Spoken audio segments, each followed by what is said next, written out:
We dig deep into minimum wage talks and how 6,000 locals could benefit. Phil Lindemann, Krystal, 93 News. First, a threatening social media post put Summit Middle School on lockout this afternoon, the second time in 3 weeks. School staff learned of that post early this afternoon, and sheriff's deputies arrived at campus soon after. All students and staff are safe. No word yet on the nature of the post, and a letter to parents claims officials erred on the side of caution, despite a lack of information and credibility. Class continued as usual, but all after-school activities are canceled. Extra deputies are back on campus tomorrow.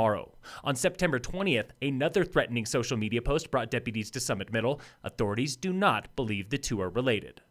Local stakeholders have 2 months to decide if Summit County should impose a new minimum wage higher than $12 per hour, taking advantage of a new state law. Many business owners say they already pay more, but data from the Colorado Workforce Center shows that is not the case for nearly 1/4 of local employees. When you talk about, upwards of 6,000 workers who are earning less than $15 an hour currently out of a working population of about 25,000, that's pretty significant. That was Jessica Volland with the Workforce Center. She oversees 10 mountain counties, including Eagle, Pitkin, and Routt, and Summit lags behind for entry-level pay. Summit County's wages are a little bit lower relative to cost of living than any of those other communities. She gives the example of 1,200 local servers and bartenders who earn an average of $10.14 per hour. One of the voices that often gets missed in these types of conversations is exactly that voice of the people who are most likely to benefit from it. Tomorrow is the first of several minimum wage work group meetings with stakeholders like Summit School District, one of the largest employers in the county, with 515 positions on payroll and a budget based on enrollment, not wages.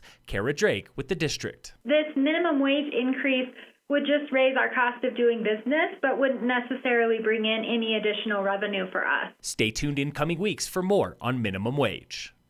Residents in Breck's Peak 7 neighborhood are divided this election season by a $6.6 million question about paving the dirt roads there. That equals $1,900 per year for all 335 properties, and homeowners like Melissa Sloan say it's too much. We cannot afford it. But longtime resident Mark Wimberly disagrees, saying now is time to pave, as upwards of 600 cars per day clog local roads. Tired of the potholes and the mud and the dust. Wimberly also points to resort traffic, saying Google is to blame. I pull numerous people out that state that this is the way that Google Maps sends them to the resort. Wimberly and supporters have been fighting for this for 13 years, and this year they went door to door, collecting signatures from a majority of residents who want a local improvement district to pay for paving. They have 15 years to pay off the debt, and once roads are paved, the county will plow and maintain them. It's already been acknowledged by the county that they maintain the roads. Once they're paved,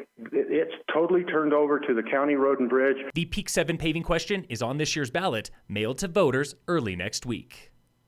Local fire danger is very high today with Stage 1 restrictions. Fires remain banned in the backcountry. The Summit County shooting range in Dillon is closed now, open again tomorrow at 7 a.m.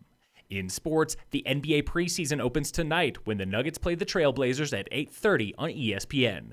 And in local sports, brought to you by Wilderness Sports in Dillon, it's homecoming week at Summit High. Today, volleyball plays Eagle Valley at home, Summit Girls Rugby faces Glenwood Springs at home, and boys soccer is in Edwards for number 2 Battle Mountain. Phil Lindemann, Krystal, 93 News.